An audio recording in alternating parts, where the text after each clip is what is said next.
prigs. Don't quite see why I write in this vein.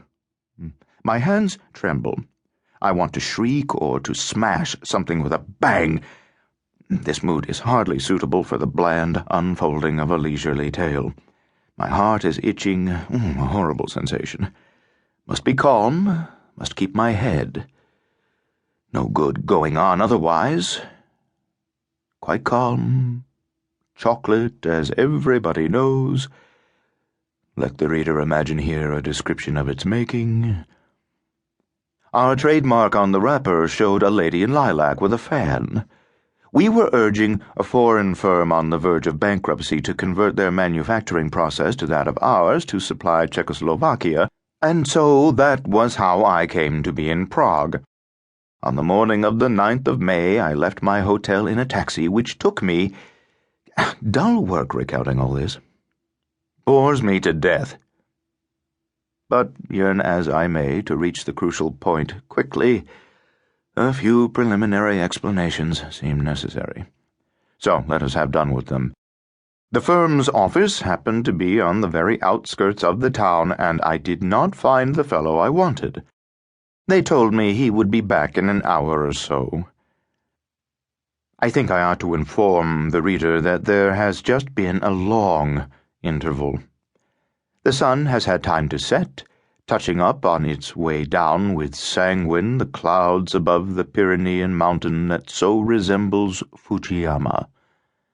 I have been sitting in a queer state of exhaustion, now listening to the rushing and crashing of the wind, now drawing noses in the margin of the page, now slipping into a vague slumber and then starting up all a-quiver.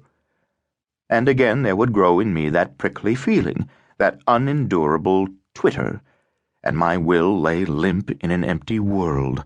I had to make a great effort in order to switch on the light and stick in a new nib.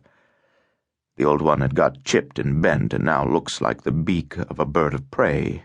No, these are not the throes of creation, but something quite different. Well, as I was saying, the man was out, would be back in an hour.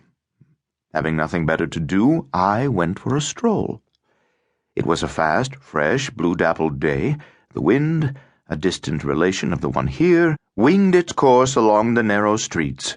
A cloud every now and then palmed the sun, which reappeared like a conjurer's coin. The public garden, where invalids were hand-peddling about, was a storm of heaving lilac bushes. I looked at shop signs, picked out some word concealing a Slav root familiar to me, though overgrown with an unfamiliar meaning. I wore new yellow gloves and kept swinging my arms as I rambled on aimlessly. Then, all of a sudden, the row of houses broke, disclosing a vast stretch of land that at first glance seemed to me most rural and alluring. After passing some barracks, in front of which a soldier was exercising a white horse, I trod upon soft, sticky soil.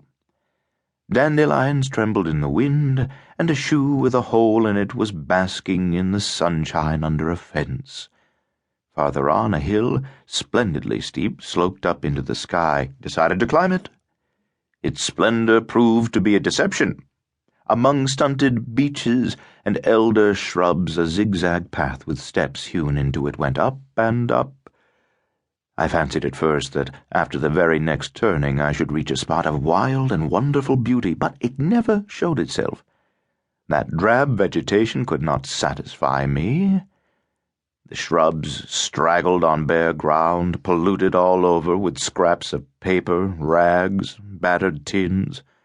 One could not leave the steps of the path, for it dug very deep into the incline, and on either side tree roots and scrags of rotting moss stuck out of its earthen walls like the broken springs of decrepit furniture in a house where a madman had dreadfully died. When at last I reached the summit, I found there a few shacks standing awry, a washing line, and on it some pants bloated with the wind's sham life.